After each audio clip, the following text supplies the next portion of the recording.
Well, we have all made jokes about our muscles and bones aching as we get older, and I know the familiar creak of my joints as I roll out of bed in the morning. Oh my goodness, that's probably when you feel it the most. But what happens to our muscles as we age? Well, Dr. Kohli is here to set the record straight on aging and how it affects our muscles. Hello, Dr. Kohli, it's good to have you. Good to see you, Claudia. Okay, the big question, what happens to our muscles as we age? Are we truly getting weaker?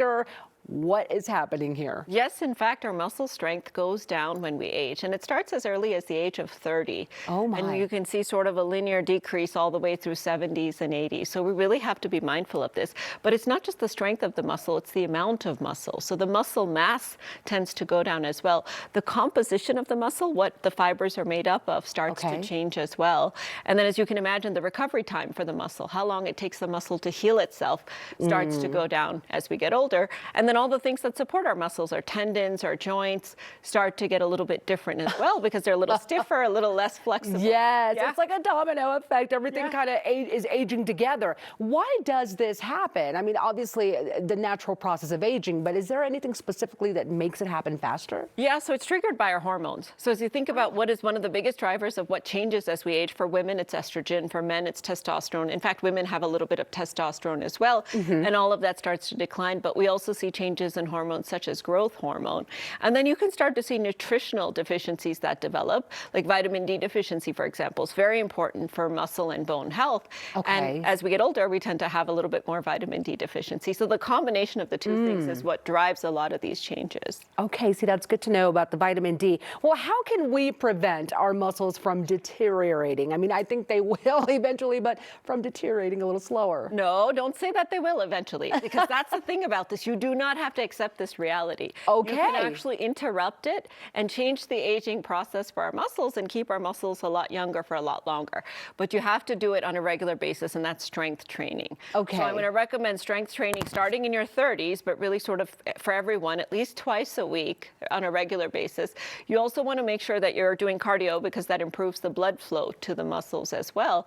And then again, as we get older, make sure that you're supplementing and getting enough protein, because the amount of protein your body needs changes as a result of aging, and that's the building blocks for how we build muscles. Okay. Yeah. So all good info this morning, so we actually can kind of stop that deteriorating process. Is it ever too early to start flexing our muscle training? Oh, I see what you did there. Right? Very good. Yes, never too early to start flexing that muscle training. In fact, again, I encourage my patients even in their 20s and 30s to get into that routine. But if you're going to do muscle conditioning activity, there's a few rules. If you haven't done it before, you want to start slow because you don't want to create muscle injury. Remember, those muscles are slower to heal. Yes. You want to do it at least 2 to 3 times a week, have muscle training exercises. But between those sessions, you need to have at least 48 hours to allow adequate time for sort of muscle recovery to happen. And I want to make sure that you're focusing on multiple muscle groups. So activities like planks or push-ups, they don't just build your biceps, they actually build your core as well. Okay. Which can really reduce your risk of having falls as you get older. Oh, that's And if you important. think about, aging well, we want to make sure we maintain our core strength just as much as that peripheral strength, or our arms and our legs, because people spend a lot of time focusing on those groups and forget about the abdomen, which is one of our largest muscles. Yeah, you bring up, again, really good points this morning. How can this help with longevity in general and keeping those muscles healthy and strong as long as we can? Well, if it's not just about falls, it's actually about living longer. In fact, multiple studies have shown that if you exercise and do muscle strength conditioning regularly, you have a longer lifespan.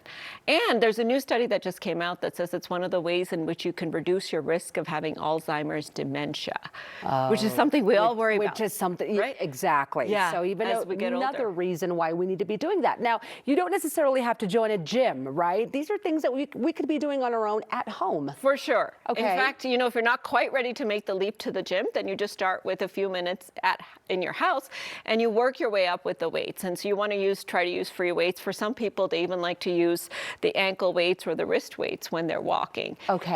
And for others, you can, like I said, just use your body's resistance. So planks and push-ups and squats and exercises where you don't even necessarily need a lot of equipment. Exactly. So this hopefully should not have a high barrier, and it should be something that every single one of us are working into our lives, because again, it doesn't just help with living longer, it doesn't just help with aging better, but it actually reduces the risk of a lot of chronic diseases. I know, and that in itself is already a huge plus. Dr. Kohli, thank you so much for being with us today. All right, everybody, if you have any questions for Dr. Kohli, she'd love to answer those. Send an email to mycoco@9news.com and put Kohli in the subject line.